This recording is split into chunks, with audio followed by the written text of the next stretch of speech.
In the shadowy corridors of Buckingham Palace, where whispers carry more weight than royal decrees, one man's unwavering loyalty would shake the very foundations of the monarchy. For 37 years, Commander James Wellington had served the crown with absolute devotion, standing as an invisible shield between the royal family and the outside world. He had witnessed scandals buried, secrets protected, and reputations carefully crafted behind closed doors. But on a cold February morning in 2024, everything changed. What started as a routine security briefing would become the moment when Britain's most trusted royal protector faced an impossible choice: follow orders that went against everything he believed in, or risk losing the career that defined his very existence. The incident that would later be whispered about in royal circles began with something seemingly innocent, a charitable event where two very different women would represent the future of the British monarchy. Catherine, the Princess of Wales, had spent months planning an initiative for underprivileged children, pouring her heart into every detail. Meanwhile, Queen Camilla had her own vision for how royal duties should be conducted, and her methods were about to clash with everything Commander Wellington held sacred. What happened next would expose the hidden tensions within the palace walls, reveal the true character of those who wear crowns, and force a decorated military officer to choose between blind obedience and moral conviction. This is the story of how one man's refusal to compromise his principles sent shockwaves through the establishment and changed the royal family forever. Some stories are about power, others are about duty. But this story is about something far more precious: the courage to stand up for what's right, even when the entire world is watching, and the stakes couldn't be higher. Commander James Wellington adjusted his tie for the third time that morning, a nervous habit he had developed over his 37 years of royal service. The mirror in his modest office reflected a man who had aged gracefully despite the pressures of protecting Britain's most famous family. His steel-grey hair was perfectly groomed, his uniform pressed to military precision, and his eyes held the sharp awareness that had made him legendary among royal protection officers. At 59, Wellington had seen it all. He had been there during Princess Diana's most difficult moments, had quietly handled Prince Andrew's various scandals, and had watched Prince William grow from a grieving boy into a future king. Through decades of service, he had never once compromised his integrity or failed in his duty to protect the royal family's reputation and safety. The morning started like any other. Wellington arrived at Buckingham Palace at precisely 6:30, as he had every working day for nearly 4 decades. The palace was already buzzing with activity as staff prepared for another day of royal engagements. The familiar sounds of footsteps echoing through marble corridors and the gentle murmur of conversations provided a comforting backdrop to his morning routine. His first task was always the same: reviewing the security briefings and intelligence reports that had accumulated overnight. Wellington took this responsibility seriously, understanding that the safety of the royal family depended on his attention to detail. He spread the documents across his mahogany desk, each report marked with different levels of security clearance in red ink. Today's briefings contained the usual mixture of information. There were updates on ongoing investigations into suspicious individuals who had been spotted near royal residences, reports from international security services about potential threats from abroad, and detailed analyses of upcoming public appearances. Wellington read through each document methodically, making notes in his distinctive handwriting and flagging items that required immediate attention. Among the papers was a detailed schedule for the upcoming charity event that Princess Catherine had been organizing for months. The Children's Future Foundation initiative was particularly close to Catherine's heart, focusing on providing educational opportunities and mental health support for disadvantaged youth across Britain. Wellington had watched her pour enormous energy into this project, often staying late into the evening to review proposals and meet with potential partners. The event was scheduled to take place at the Royal Festival Hall in just 2 weeks. Catherine had personally selected the venue, believing that its location on the South Bank would make it accessible to families from all backgrounds. She had insisted on keeping the guest list diverse, including children from the very communities the foundation aimed to help, alongside traditional donors and supporters. Wellington admired Catherine's hands-on approach to her royal duties. Unlike some members of the family who preferred to lend their names to causes without deep involvement, Catherine genuinely invested herself in understanding the issues her charities addressed. She had spent countless hours visiting youth centers, speaking with social workers, and listening to young people share their stories and challenges.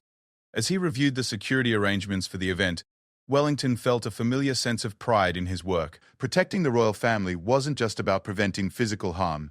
It was about creating environments where they could connect meaningfully with the public while maintaining appropriate protocols and dignity. This event would require careful coordination with local police, venue security, and various government agencies. The morning progressed smoothly until Wellington received an unexpected summons to the Queen Consort's private office. Camilla's assistant, a nervous young woman named Sarah, appeared at his door with barely concealed anxiety written across her face. She informed him that Her Majesty required his immediate presence for a confidential discussion regarding the upcoming charity event.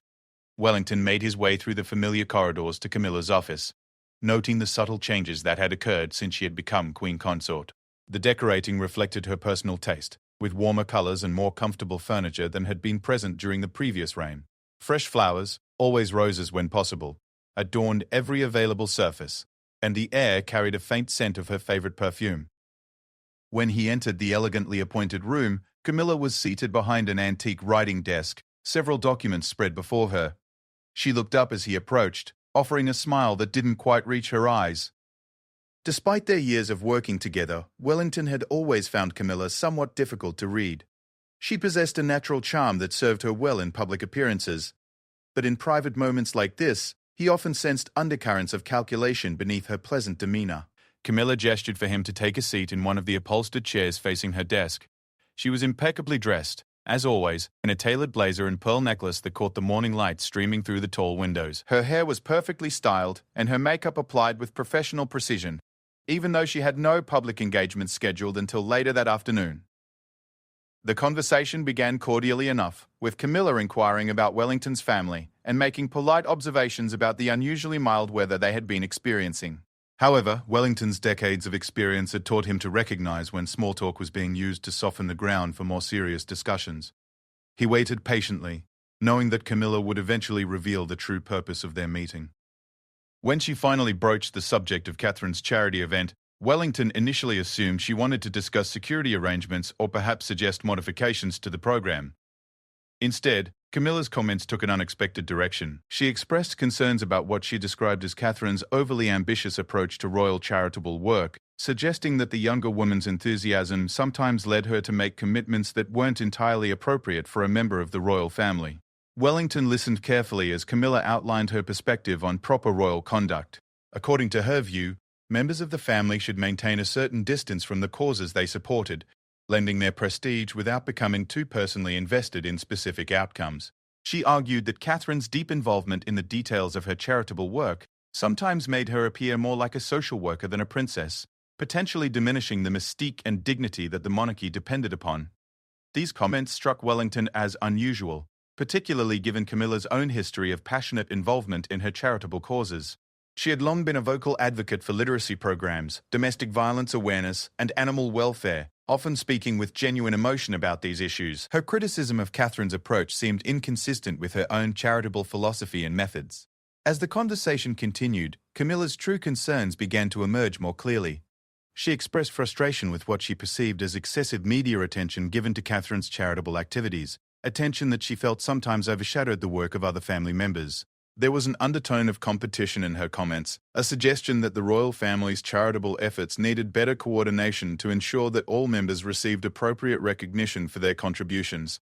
Wellington began to understand that this wasn't really about charitable work at all. The underlying issue was the ongoing challenge of managing public attention and media coverage within a family, where multiple generations were active in public life. Camilla, despite her official position as Queen Consort, sometimes found herself competing for attention with the younger, more naturally charismatic Catherine. The conversation took an even more concerning turn when Camilla began discussing specific modifications she wanted to see made to the upcoming charity event. Her suggestions weren't related to security or logistics, but rather to the content and structure of the program. She wanted Catherine's speaking role reduced, the number of beneficiary children invited to be limited, and several of the more innovative program elements to be eliminated in favor of more traditional royal engagement activities. Most troubling of all, Camilla suggested that these changes should be presented to Catherine as security requirements rather than preferences. She asked Wellington to use his authority as head of royal protection to mandate modifications that would fundamentally alter the character of the event that Catherine had spent months planning. The request put Wellington in an impossible position, asking him to compromise his professional integrity by misrepresenting security concerns for what were clearly personal and political motivations. Wellington realized he was witnessing something that went far beyond normal family dynamics or reasonable concerns about royal protocol. This was about power, control, and perhaps jealousy disguised as institutional responsibility. The request to lie to Catherine about security requirements crossed a line that Wellington had never been asked to cross in his decades of service. As the meeting concluded, Wellington found himself facing the most challenging ethical dilemma of his distinguished career. He had built his reputation on absolute honesty and unwavering commitment to the best interests of the royal family as a whole. Now he was being asked by the Queen Consort herself to deceive another family member and undermine an event designed to help disadvantaged children. The weight of the decision ahead pressed down on him as he left Camilla's office and walked slowly back through the palace corridors. The familiar surroundings that had provided comfort and purpose for so many years now felt different, tinged with the complexity of competing loyalties and moral obligations. Wellington knew that whatever choice he made would have far-reaching consequences, not just for his own career, but for the relationships and dynamics within the royal family itself. Wellington spent the remainder of that morning in deep contemplation, unable to focus on his usual tasks. The weight of Camilla's request sat heavily on his conscience, creating a conflict between his duty to the Queen Consort and his moral obligation to act with integrity. He had faced difficult decisions before, but never one that required him to deliberately deceive a member of the royal family or compromise the welfare of charitable beneficiaries. By afternoon, Wellington had made his decision. He would not fabricate security concerns to justify changes to Catherine's charity event. However, he also understood the delicate nature of the situation and the potential consequences of directly refusing the Queen Consort's request. He needed to handle this matter with extraordinary care, protecting both his own integrity and the broader interests of the royal family. Wellington decided his first step should be to have a private conversation with Princess Catherine. He arranged to meet with her under the guise of reviewing security arrangements for the upcoming event, which was a legitimate part of his responsibilities. The meeting was scheduled for late afternoon in Catherine's private office at Kensington Palace, away from the watchful eyes and listening ears that populated Buckingham Palace. The drive from Buckingham Palace to Kensington Palace provided Wellington with additional time to carefully consider his approach. He needed to warn Catherine about the pressures being applied regarding her charity event without directly betraying his conversation with Camilla. It was a delicate balance that would require all of his diplomatic skills and experience. Kensington Palace felt markedly different from Buckingham Palace. While still formal and grand, it possessed a warmer, more family-oriented atmosphere that reflected William and Catherine's efforts to create a genuine home for their children. The staff moved with less rigid formality, and there was an overall sense of purposeful activity rather than ceremonial tradition.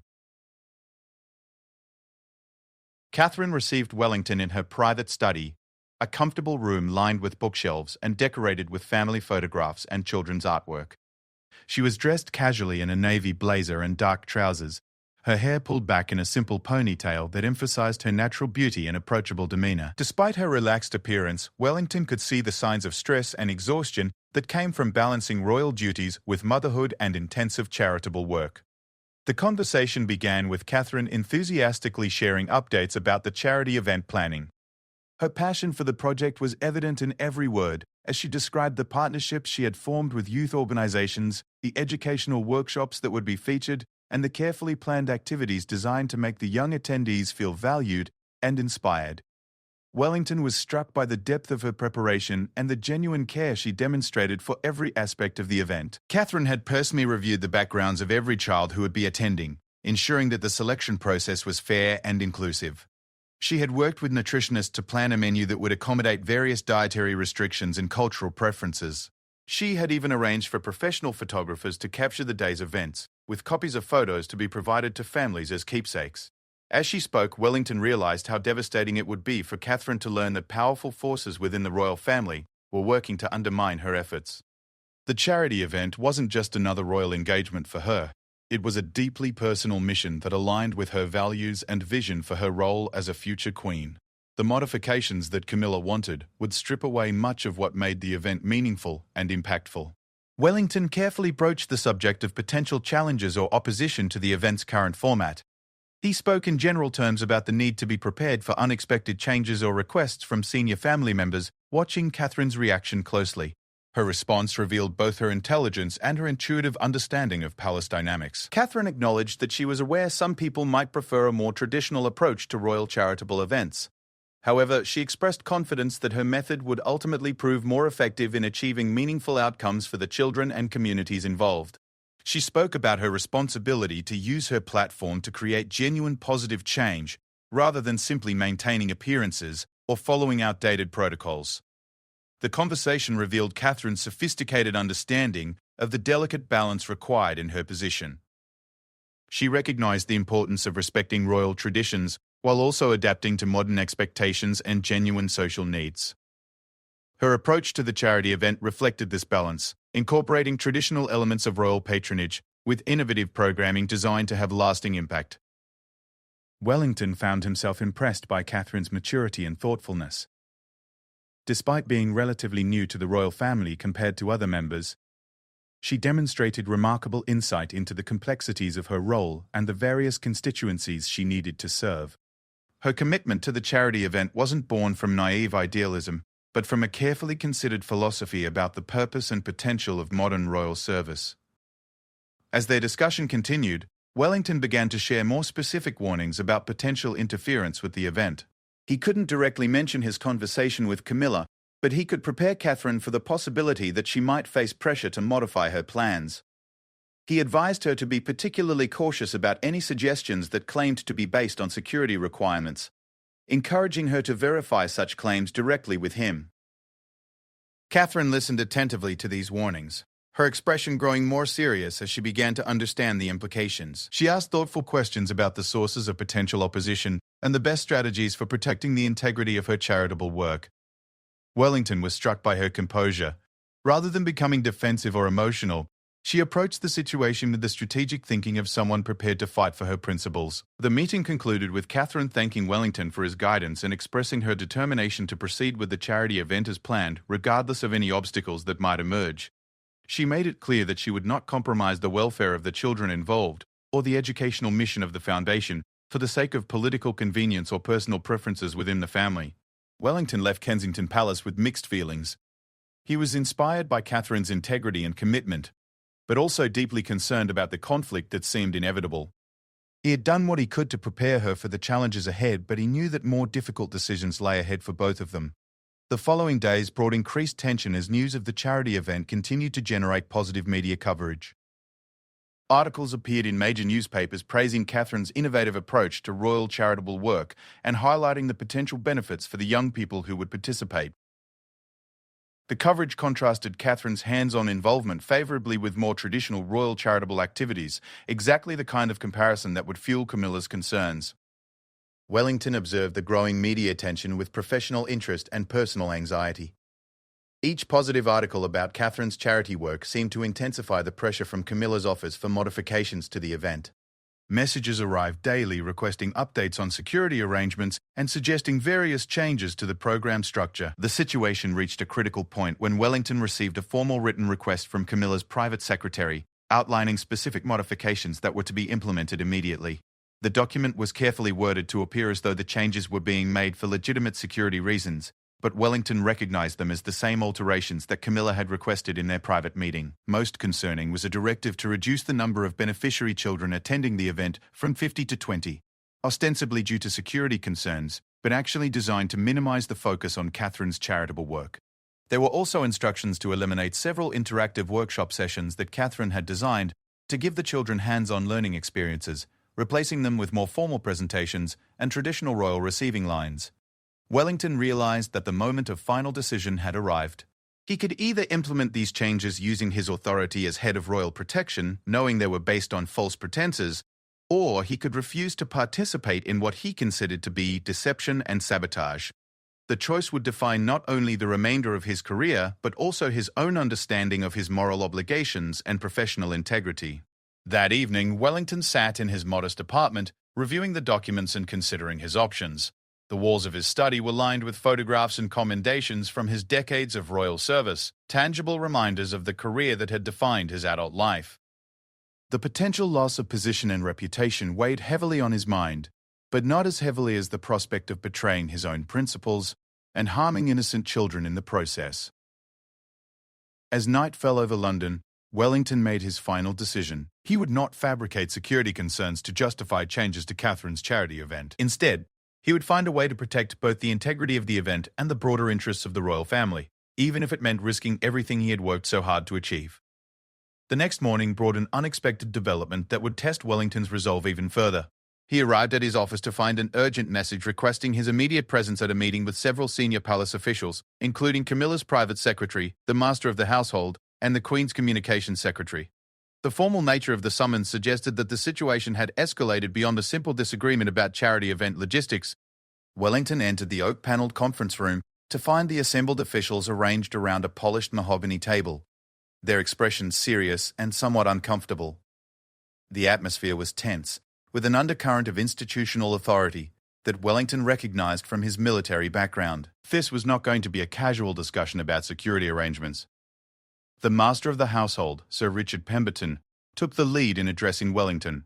Sir Richard was a career civil servant who had spent over 20 years managing royal household operations, and his reputation for diplomatic efficiency was well established throughout the palace system. However, today he seemed unusually formal and direct, suggesting that the instructions he was delivering came from the highest levels of the royal hierarchy. Sir Richard began by acknowledging Wellington's distinguished service and expressing appreciation for his dedication to royal protection duties. However, he quickly moved to the central issue, explaining that concerns had been raised about security arrangements for Princess Catherine's upcoming charity event. According to Sir Richard, intelligence reports had identified potential risks that required immediate modifications to the event structure and attendance. Wellington listened carefully as Sir Richard outlined the supposed security concerns. The reported threats were vague and non-specific, involving claims of potential disruption by unidentified groups opposed to royal charitable activities. The intelligence sources were described as highly classified, making independent verification impossible. Wellington's experience immediately recognized these as fabricated justifications designed to provide cover for politically motivated changes. The proposed modifications were identical to those that Camilla had requested in their private meeting. The number of beneficiary children would be reduced significantly, interactive elements would be eliminated, and Catherine's speaking role would be minimized. Additional security protocols would be implemented that would effectively transform the event from an intimate, child-focused gathering into a formal, heavily controlled royal appearance. Wellington found himself in the extraordinary position of being asked to endorse security measures that he knew were unnecessary and potentially harmful. As the senior royal protection officer, his professional opinion carried enormous weight in determining the final structure of royal events. If he agreed to the proposed changes, they would be implemented without question.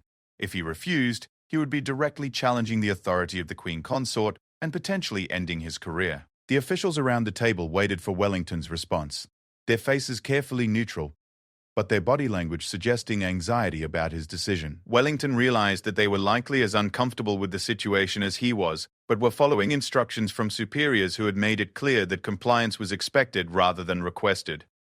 Wellington asked to review the specific intelligence reports that justified the proposed security changes. Sir Richard explained that the reports were classified at the highest levels and could not be shared, even with the head of royal protection. This response confirmed Wellington's suspicions about the fabricated nature of the security concerns. In his decades of service, he had always been given full access to intelligence reports relevant to his protective responsibilities. The meeting continued for nearly an hour, with various officials presenting arguments for the proposed changes and emphasizing the importance of following established protocols for responding to security threats. Wellington recognized the careful choreography of the discussion, designed to create an official record showing that proper procedures had been followed and that any resistance to the changes would appear unprofessional and potentially dangerous. Throughout the meeting, Wellington maintained his professional composure while internally wrestling with the magnitude of the decision before him.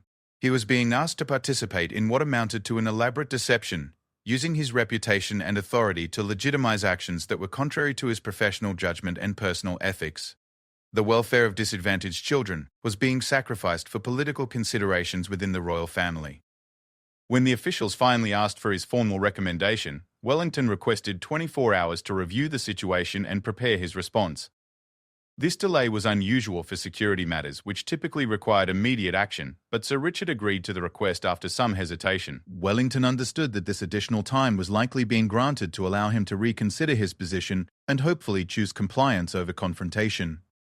As the meeting concluded, Wellington felt the weight of institutional pressure bearing down on him. The message had been delivered clearly. Conform to the wishes of senior royals, or face the consequences of defying the established hierarchy. The officials filed out of the conference room with expressions of professional courtesy mixed with underlying concern about Wellington's ultimate decision. Wellington returned to his office and immediately began documenting his understanding of the situation. He created detailed written records of his conversations with Camilla, the formal meeting with palace officials, and his professional assessment of the actual security requirements for Catherine's charity event. These documents would serve as protection for his own reputation and potentially as evidence of the true motivations behind the proposed changes. Later that afternoon, Wellington received an unexpected visitor. Prince William arrived unannounced at his office, requesting a private conversation about the charity event that his wife had been organizing. William's presence immediately heightened the stakes of the situation, as Wellington realized that the conflict was now involving the future king himself. William appeared genuinely concerned about reports he had heard regarding potential security issues with the charity event. However, his questions revealed that he had been given only partial and misleading information about the nature of the supposed threats. Wellington found himself in the delicate position of needing to inform a future monarch that his stepmother was attempting to manipulate security protocols for personal and political reasons. The conversation with William proved to be both enlightening and troubling. William demonstrated deep knowledge of his wife's charitable work and strong support for her innovative approaches to royal service. However, he also revealed a sophisticated understanding of the complex family dynamics that influence decision-making within the palace system. He was clearly aware that opposition to Catherine's charity work existed within the family, but he may not have fully understood the extent of the coordinated effort to undermine her efforts. Wellington carefully explained his professional assessment of the actual security requirements for the charity event, emphasizing that the proposed modifications were not necessary from a protective standpoint. He avoided direct accusations against Camilla while making it clear that the supposed intelligence reports did not justify the dramatic changes being demanded. William listened intently to Wellington's explanation, asking detailed questions about security protocols and the basis for the reported threats. His military background and experience with royal protection procedures enabled him to understand the technical aspects of Wellington's assessment and to recognize inconsistencies in the official justifications for the proposed changes. As their conversation concluded, William expressed appreciation for Wellington's honesty and professionalism. He also made it clear that he would not allow his wife's charitable work to be undermined by fabricated security concerns or family politics. However, he also acknowledged the delicate nature of the situation and the need to handle the matter in a way that would minimize damage to family relationships and institutional stability. The meeting with William provided Wellington with additional confidence in his decision to resist the pressure to implement unnecessary security changes. However, it also highlighted the broader implications of the conflict, which now clearly involved a fundamental disagreement about the direction and methods of modern royal service. The charity event had become a symbol of competing visions for the future of the monarchy. That evening, Wellington drafted his formal response to the palace officials. His carefully worded report concluded that the proposed security modifications were not justified by available intelligence and would significantly compromise the charitable mission of the event. He recommended proceeding with the original plans while implementing standard security protocols appropriate for royal public appearances. Wellington understood that submitting this report would likely end his career in royal service. However, he also recognized that his decades of dedicated service would be meaningless if he compromised his integrity when it mattered most. The decision to stand firm represented not just a professional judgment, but a moral statement about the values that should guide royal service in the modern era. As he finalized his report, Wellington reflected on the oath he had taken when first joining Royal Protection Services 37 years earlier. He had pledged to serve the crown with honor, integrity, and unwavering dedication. Now, fulfilling that oath required him to challenge the very people he had sworn to protect, in order to preserve the principles that made royal service meaningful and worthwhile. Wellington submitted his formal report early the following morning, knowing that the response would come swiftly and decisively. He had carefully documented his professional assessment while maintaining diplomatic language that avoided direct accusations against any family members. However, the conclusion was unmistakable. The proposed security changes were unnecessary and potentially harmful to the charitable mission of Catherine's event. The immediate aftermath was tense silence. Wellington went about his regular duties, but the atmosphere throughout the palace had noticeably shifted. Staff members who normally engaged in friendly conversation became more reserved, and he noticed meaningful glances exchanged between colleagues who clearly knew that something significant was occurring behind the scenes. By mid-morning, Wellington received a summons to meet with Sir Richard Pemberton in his private office. The master of the household's expression was grave as he reviewed Wellington's report, occasionally glancing up with a mixture of disappointment and what appeared to be reluctant admiration. Sir Richard had spent his career navigating the complex politics of royal service, and he clearly understood the courage required for Wellington's decision. Sir Richard began the conversation by acknowledging the thoroughness and professionalism of Wellington's security assessment. However, he also explained that Wellington's conclusions had created significant complications for palace operations and family relationships. The Queen Consort was reportedly quite upset by what she perceived as insubordination, and there were serious questions about Wellington's future role in royal protection services. The discussion that followed revealed the broader context of the conflict. Sir Richard explained that tensions within the royal family regarding charitable work and public attention had been building for months. Camilla felt that her own contributions were being overshadowed by the media's fascination with Catherine's more innovative approaches to royal service. The charity event had become a focal point for these underlying tensions, representing different philosophies about the proper role of modern royalty.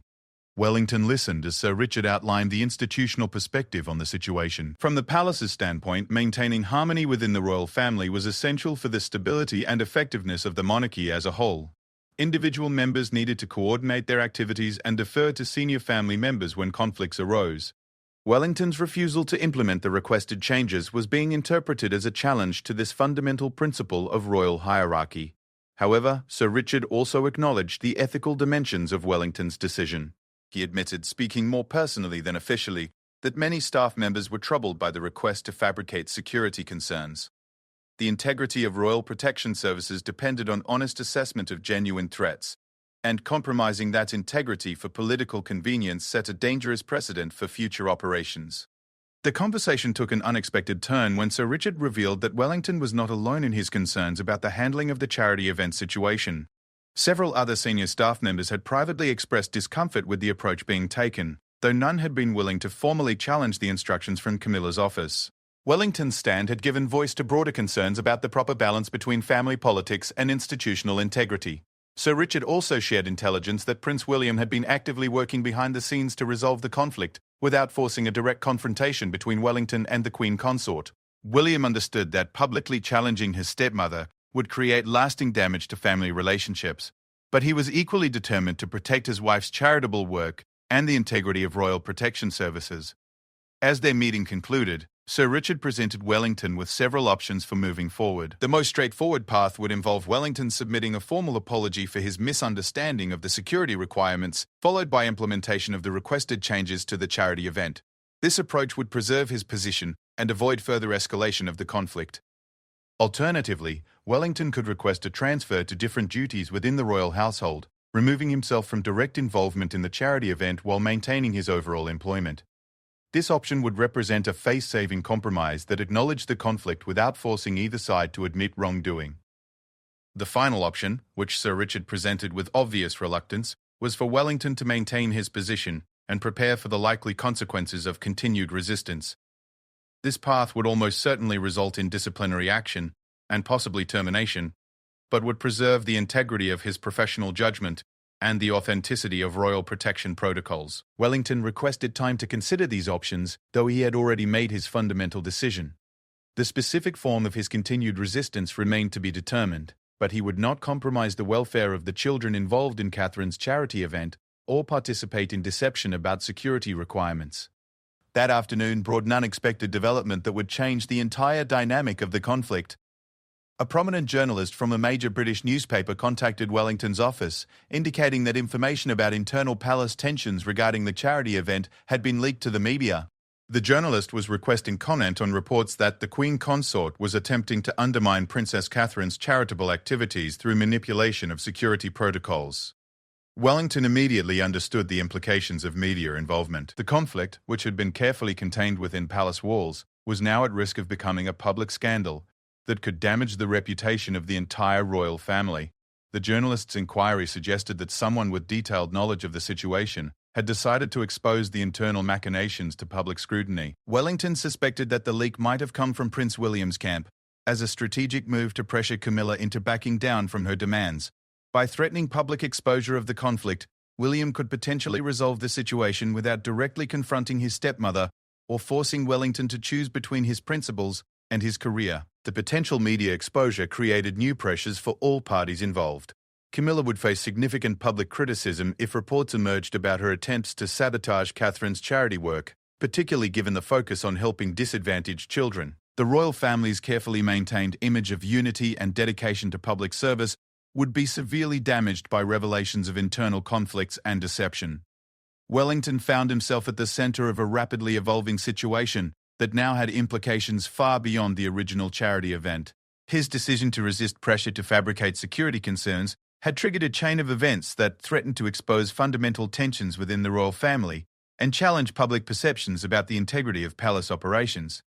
Later that evening, Wellington received a call from Prince William requesting an urgent private meeting. They arranged to meet at Kensington Palace, away from the increasingly charged atmosphere at Buckingham Palace.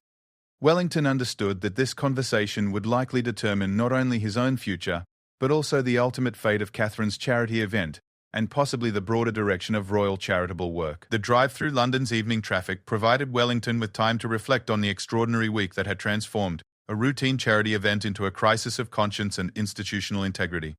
His decades of service had prepared him for many challenges, but nothing quite like the situation he now faced, where doing his job correctly required him to defy the direct wishes of senior royals. As Wellington approached Kensington Palace for what might be one of the most important conversations of his career, he remained confident in his fundamental decision.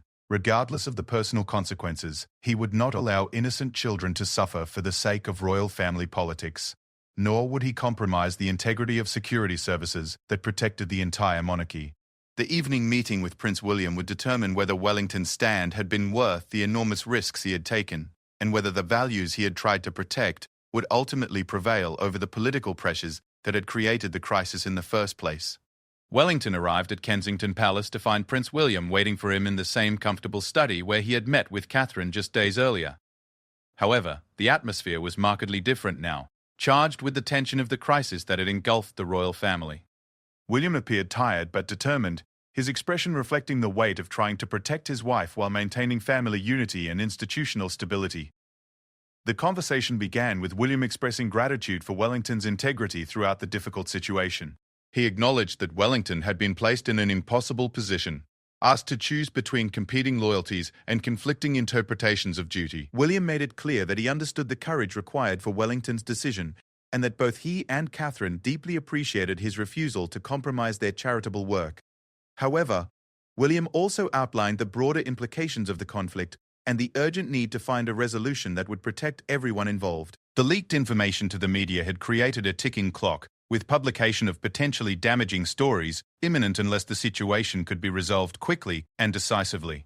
The reputation of the entire royal family was now at stake, along with the specific interests of the charity event and Wellington's career. William revealed that he had spent the previous day in intensive discussions with his father, King Charles, about the escalating situation. The king was reportedly concerned about the potential damage to the monarchy's reputation and frustrated by the internal conflicts that had created the crisis. However, Charles was also committed to supporting both his wife and his son's family, making any resolution extremely delicate and politically complex. The most significant development was King Charles's decision to personally intervene in the situation. According to William, the king had requested a private meeting with Camilla to discuss the charity event and the broader issues surrounding royal charitable work coordination. This intervention represented an unprecedented level of royal family involvement in what had begun as a relatively minor disagreement about event logistics. Wellington learned that Camilla's reaction to the king's intervention had been mixed. While she maintained her position that Catherine's approach to charitable work was inappropriate and potentially damaging to royal dignity, she also recognized the serious threat that media exposure posed to her own reputation and standing within the family. The possibility of being publicly portrayed as someone who would harm disadvantaged children for personal gain was clearly weighing heavily on her considerations. William also shared insights into the media strategy being developed to manage the potential fallout from the conflict.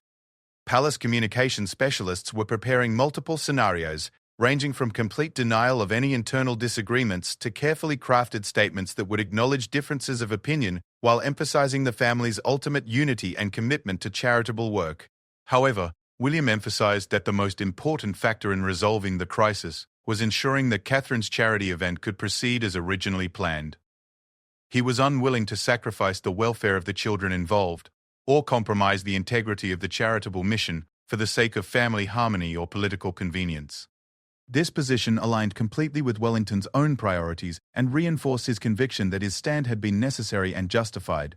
The conversation took a personal turn when William spoke about his own evolution as a future king and his growing understanding of the challenges facing the modern monarchy. He described his commitment to supporting innovative approaches to royal service while respecting valuable traditions and his determination to ensure that family politics never interfered with genuine charitable work designed to help vulnerable populations. William also expressed concern about the precedent that would be set if fabricated security concerns were allowed to determine the structure of royal events.